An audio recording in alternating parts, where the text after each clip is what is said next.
Prof Maru, untuk lebih clear-nya, tadi Prof Maru mengatakan ada putusan yang cacat sehingga harusnya tidak bisa tereksekusi. Kan PKPU juga sudah jalan.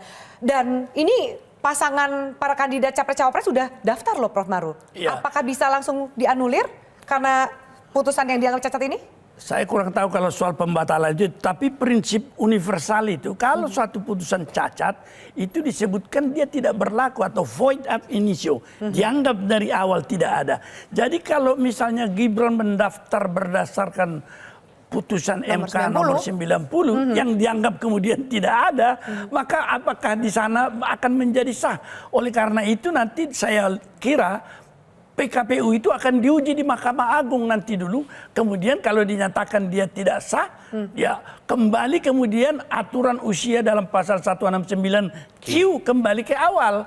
Tidak ada embel-embel atau pengalaman sebagai apa kayak kembali gitu. Ke yang pertama, nggak ada embel-embel pemilihan umum dan lain-lain. Ya, itu potensi dari kemungkinan itu yang tidak diatur, tetapi dia merupakan general observance, pelaksanaan secara umum begitu dia. Ya, sekarang kita berbicara apa yang disampaikan Prof Maru ini kan juga disampaikan oleh hampir semua pakar tata negara.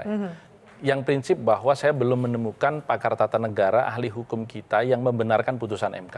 Jadi common sense-nya itu berarti memang ada masalah di putusan MK. Nah, apakah kemudian kita membiarkan bangsa ini menjalani dan mengawali sebuah kepemimpinan nasional baru dengan masalah besar yang disoal oleh semua pakar tata negara? Tidak ada satupun. Sehingga memang ini harus kita luruskan besok dengan putusan MK-MK. Kami memiliki harapan besar kepada MK-MK untuk memutuskan sesuatu yang bukan hanya sekedar terobosan, tetapi ini betul-betul untuk mengembalikan marwah Mahkamah Konstitusi. Dan kenapa? Pasti nggak ada kejutan lah ya. Besok tidak akan ada kejutan kalau seperti yang disampaikan oleh Prof Jimli. Kalau ini dari aspek komunikasi saja, Prof Jimli menyatakan bahwa dia dalam konteks mengadili etik dari hakim MK yang membuat keputusan nomor 90. Coba jelaskan pada saya katanya. Dari mana itu bisa balik ke kekuasaan kehakiman tadi? Dan statement itu sebenarnya udah bisa kebaca. Kalau apa gitu ya? Iya sudah bisa. Pasti akan melanggar etik dengan sanksi diberhentikan berat atau sedang. Nah, saya menyatakan diberhentikan atau berat saja sudah merupakan noktah, bukan tompel. Noktah. Noktah itu tapi belum tentu juga kan, bisa juga tompel sedang. Itu noktah besar, Prof. Apa?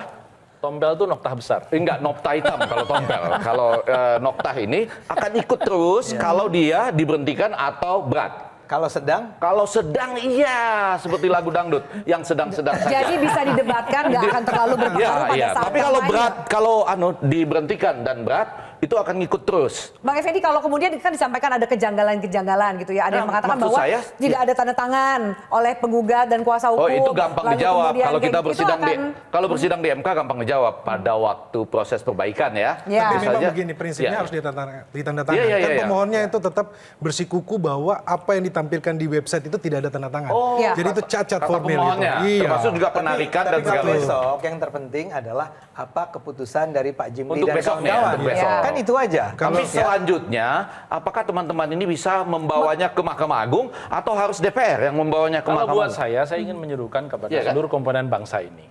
Sebenarnya putusan MK ini apa iya sih? Memang betul begitu? Apakah memang tidak ada sesuatu yang bermasalah? Saya tanyakan kepada hati nurani kita semua.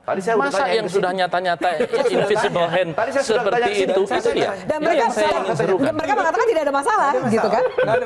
Jadi kalau kemudian ini dikatakan tidak bermasalah, berarti intervensi terhadap kekuasaan dilakukan oleh invisible hand, yang kemudian dinyatakan sendiri oleh dua hakim MK yang secara terbuka maupun di dalam dissenting opinion-nya Prof Saldi Isra, bahwa ada sekelebat dalam tanda petik bahasanya di dissenting itu yang di luar nalar. Ini dinyatakan sendiri loh. Kemudian kita menganggap itu tidak ada apa-apa. Baik-baik saja. Berarti ada masalah dengan kacamata kita kalau kita sudah pakai kacamata karena tidak membaca itu, atau ada masalah dengan telinga kita karena kita tidak mendengarkan sama sekali persoalan itu. Enggak, sebetulnya sebaiknya siapapun yang mengatakan ada intervensi dari invisible hand, jangan dibikin jadi invisible.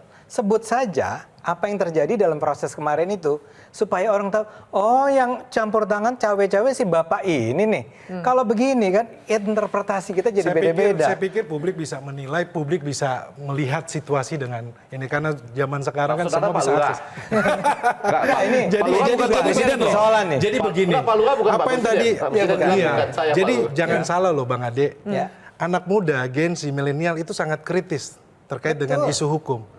Norma-norma kepatasan itu mereka sangat memperhatikan. Nah, justru dengan apa karena yang itu, terjadi biarkan sekarang di mereka Mahkamah Konstitusi. ini, Mereka oke, sudah melihat biarkan seperti mereka itu. menilai. Kita berikan dulu Dan akhirnya kan kesempatan apa? untuk Kalau Bang kita bilang Bang ini Noel bilang tindakan koruptif, buat kami anak muda melihat ini adalah tindakan koruptif. Apa? Mencederai Mahkamah Konstitusi. Kata Anda. Nah, saya kan juga sebagai praktisi Bang Ade. Ya. Tentunya kan kita tidak mau seperti ini, gitu loh. Jadi kalau Gen Z milenial mereka sangat kritis kok dengan situasi sekarang. Itulah ide Oke. saran saya, buka semua di meja. Siapa orangnya, buktinya apa? Biarkan masyarakat anak muda, anak tua, anak generasi saya, baby boomers, bla bla bla menilai sendiri. Sebetulnya ada sesuatu yang salah nggak di sini? Ketika saya tadi mengatakan kami nggak merasa ada yang salah, kami tuh cuma Anda melihat semua prosesnya ini berjalan dengan seharusnya? Enggak, gini. Tidak, berarti saya tidak mengatakan begini itu. loh. Tidak ada yang salah. Saya tidak ulang. Konflik Tolong diulang. Tolong diulang. Ya. Tolong ditekankan. Saya tidak mengatakan tidak ada problem karena buktinya Pak Jimli sudah mengatakan Sudah ada ada problem. Ada problem. Tapi apakah problem itu sampai pada tahap di mana keputusan itu harus dibatalkan dan Gibran tidak lagi jadi maju? Buat kami sih enggak.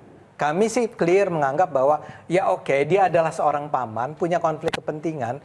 Ketika keputusan diambil dia berada di sana. Seharusnya tidak, gitu kan kira-kira? Kalau Harusnya dia nggak mundur. ada, Ya. Kalau dia nggak ada, Harusnya hasilnya mundur beda. dari awal. Enggak, Kalau dia nggak itu. ada, jangan-jangan Gibran nggak bisa maju karena nggak dapat tiket masnya. Kalau paman, Jadi kan kalimatnya kalau paman adalah masih di jangan-jangan. desa, perbandingan beda. Enggak, jadi kalimatnya Antara adalah ada di MK. halo, harus jelas nih. Semua Jadi- itu spekulatif. Oke. Oke. Itu kan Ya, spekulatif. jadi dari awal kita Jadi melihat karena itu bahwa- kami menyetujui, silahkan diuji, dinyatakan bersalah, kita bilang oke, Atau ke dinyatakan Mahkamah Agung. atau terserah mau ke Mahkamah Agung Dari awal juga kita oke. sudah melihat ini Iya, janggal karena Mahkamah sudah Agung. spesifik Cepat kita soal Ya. Gimana Prof. Maru? Jadi saya kira problemnya bukan ini saja sekarang, tetapi yang lebih penting ke depan, iya. bagaimana bobot daripada langkah Majelis Kehormatan terhadap MK ini, apakah dia hanya menyatakan misalnya Pak Anwar yang bersalah, tetapi biasanya tidak mungkin sendirian dia untuk sampai mencapai putusan yang menolak sebesar itu. Dia itu. butuhkan mayoritas 5 untuk itu.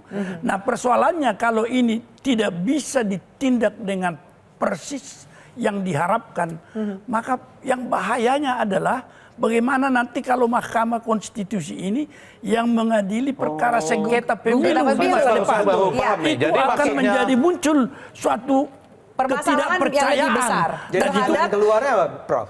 jalan keluarnya adalah ini bagaimana ibaratnya operasi terhadap MK itu harus berarti, besar. Oke, Prof, baik. sedikit aja. Berarti Prof ingin menyatakan sebetulnya ada dalam tanda petik konspirasi, dalam tanda petik loh ini. Di MK. Bahwa ada misalnya 2 hakim lagi, Anda concurring aja, Anda concurring aja, kira-kira itu berbeda, cuma Anda mengatakan sampai level gubernur ya misalnya. Tapi yang lain boleh di bawah itu gitu. Nah ini kalau ini terbukti, jadi seru. Tadi Prof. Maru Bukan, mengatakan ini bahwa tidak saya mungkin tidak satu orang, mengatakan tidak itu. mungkin satu 5 orang gitu yang kan ya, Prof. mengambil Maru, ya. keputusan, Pasti ada tidak penting pihak-pihak kalau lain. itu. Saya sedang menguji kewarasan saya. Jadi Oke. maksud saya kan Saya ada sedang macam-macam. ingat kembali Kodari bilang ini klasternya hampir sama Iya lah betul, itu kan. betul. Jadi Tetapi diatur ada intinya, orang yang klasternya begini, kalau ada mereka yang klasternya begitu. mengadili perkara sengketa pilpres nanti, yang kubunya 2 misalnya, bangsa akan terbelah 2. Ya. Potensinya perpecahan bangsa itu besar sekali. Saya